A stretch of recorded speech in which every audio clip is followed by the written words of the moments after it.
Emmanuel Macron ne surprend plus, il déçoit. Un article récent du Parisien titré « Emmanuel Macron, la stratégie de l'effet de surprise permanente analysait la volonté du président de prendre de court ses ministres et les administrations, pour les confronter à une pratique déstabilisante mais totalement assumée. Cette dernière n'a-t-elle pas révélé ses limites? Le 18 janvier, lors du Conseil des ministres, Emmanuel Macron dénonce les contre-vérités et les mensonges des socialistes en rappelant la réforme de Marisol Touraine et les 43 années de cotisation. C'est plus calme de l'autre côté des Pyrénées puis le 19 la journée organisée contre le projet de réforme des retraites a été suivie massivement au-delà même des espérances syndicales. Il s'est trouvé à Barcelone en Espagne, avec quelques ministres, pour le sommet France-Espagne et signé un accord d'amitié franco-espagnol dont la date aurait sans doute pu être déplacée même si le rendez-vous était pris depuis l'automne. Olivier Dussopt, le ministre du Travail, était resté, lui, à Paris. Le président aura eu tout de même le temps de disserter sur la littérature dans un quotidien avec un écrivain espagnol. La littérature, il n'y a que ça de vrai. Cette affirmation n'imposait aucune précipitation.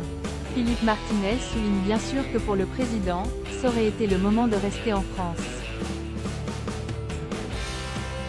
Mais il lui fallait surprendre et afficher une sorte d'indifférence royale et de décalage condescendant à l'égard de ce qui allait se dérouler dans notre pays et qui était un moment capital. Pour résumer ma pensée, rien de plus lassant, telle une perverse prévisibilité, que cet « effet de surprise permanent » qui donne le tournis aux citoyens et lui fait regretter la stabilité, même avec leurs humeurs, de certains de ses prédécesseurs, par exemple Georges Pompidou il y a 50 ans, avec la synthèse qu'il avait su accomplir entre majesté et simplicité. On pourrait reprendre beaucoup des actes et des interventions passées du président, quelle que soit leur tonalité, et on constaterait à quel point la politique du « en même temps » ne l'a jamais été en réalité, dévoyée par des embardées successives et contradictoires moins fondées sur un souci de plénitude que par un opportunisme cousu souvent de démagogie. Avec d'ailleurs une très médiocre intuition de ce à quoi aspire le sentiment populaire. Notamment, dans un domaine qui m'est cher, quand affichant parfois son soutien aux forces de l'ordre, il éprouve aussi le besoin de se mêler de l'affaire Michel Zecler avec une précipitation dont il aurait dû se défier. Mais, pour lui, la parole présidentielle n'est pas destinée à dire le vrai, et donc souvent à se retarder, voire à s'abstenir, mais à causer un choc.